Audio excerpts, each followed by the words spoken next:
the dire velamen and the bottomless crypt, between which life and thought forever move. Yeah. Dire velamen, the outer covering, and the bottomless crypt, where the holy body is kept in the church crypt. In the underground cellar, you have got this crypt.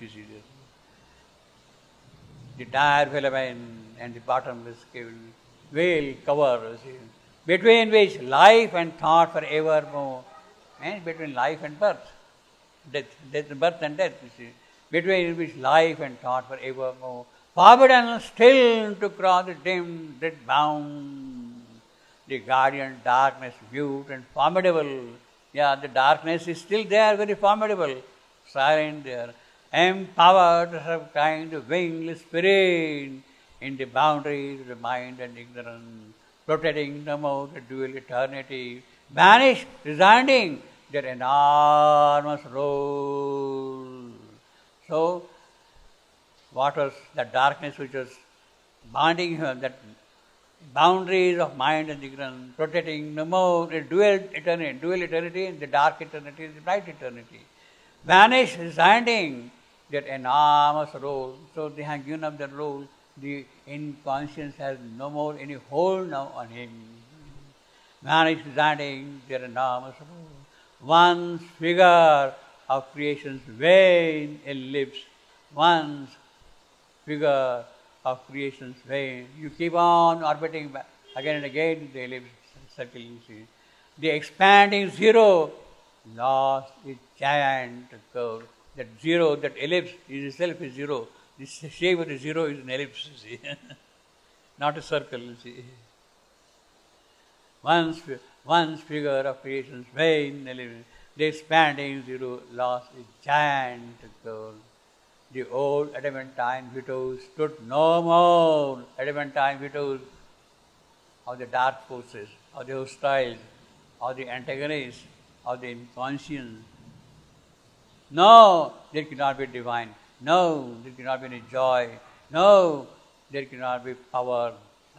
These are the vetoes here.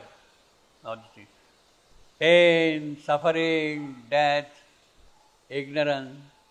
They are putting vetoes against their counterparts of bliss and all that. Empowered were earth and nature's absolute rule. Overpowered were earth and nature's absolute rule. Yeah, no more there now governing, see. He's free of them. The python coiled to the restricting law, the python, the strong, mighty hold of the evolutionary forces, python coil of the evolutionary forces, of the restricting law, could not restrain the swift arisen God. The swift arisen God. Who is the swift arisen God? This incarnate, under whose trade everything has disappeared. This swift arisen God, he is arisen now, the incarnate. Could not restrain the swift arisen God, abolished with the scripts of destiny. No, because the laws of nature here, of the cosmos, of fate, they are now no more operative at all here. He is beyond these restrictions completely. There was no small death-hunted creature more. No small death-hunted creature more. Yes, we are really small people and we are really death-hunted people. But he is no more that kind. There was no small death-hunted creature. No fragile form of being to preserve from an all-swallowing immensity. What is that all-swallowing immensity? That tremendous Godhood, that mighty power. From an all-swallowing immensity, the great hammer beats of pent-up world heart, the great hammer beats. See, three compounds. Hammer beats, pent-up world heart. There are three compounds here. Hammer beat, the great hammer beat. Now, normally in the compound, it is first syllable which is stress. Hammer beat. Beat does not really carry the stress. It is hammer beat, not hammer beats. Hammer beat of a pent up world heart, not word heart. world heart. It is first which carries the weight in a compound, generally.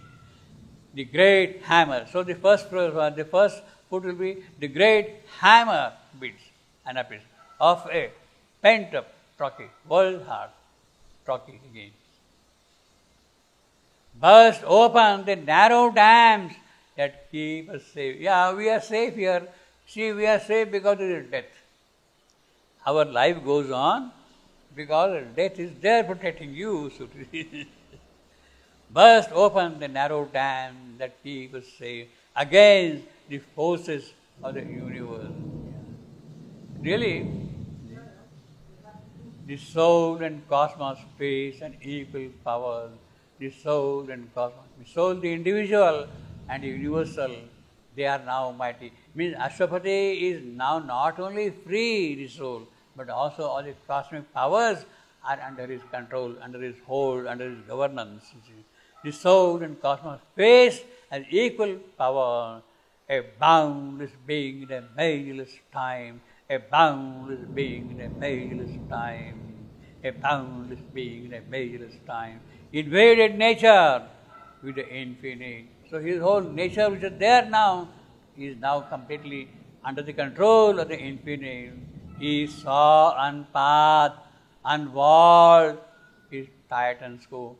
The work which he has to do now, he is able to see it.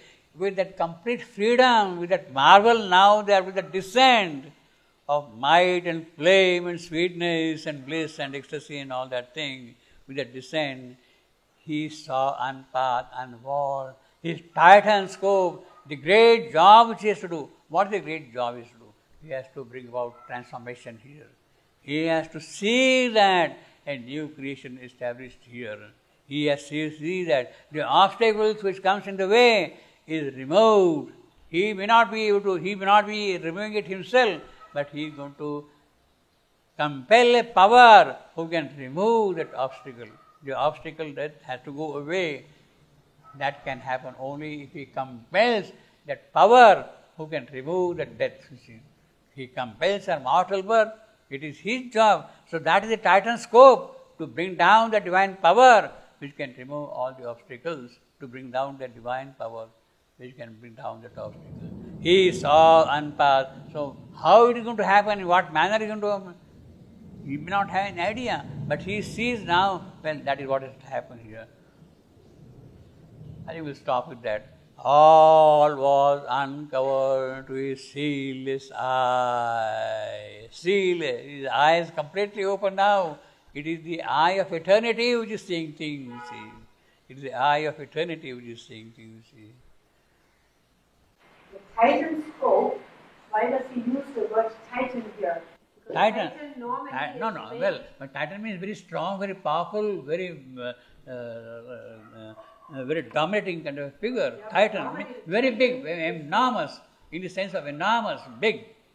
Titan is normally I know, that is, but this is small t, not capital T. Ah, that's the difference. Titan means that. Okay, now I understand. Titan scope, huge scope, enormous scope, big scope.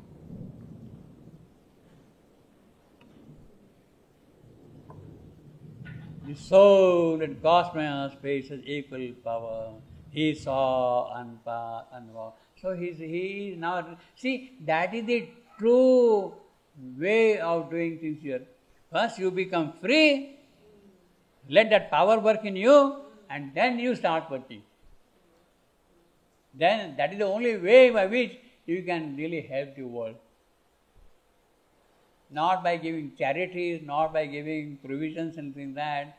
It is only by that. First you acquire that yogic power, yogic capacity within you, and then with that yogic capacity, you can perhaps help others to some extent.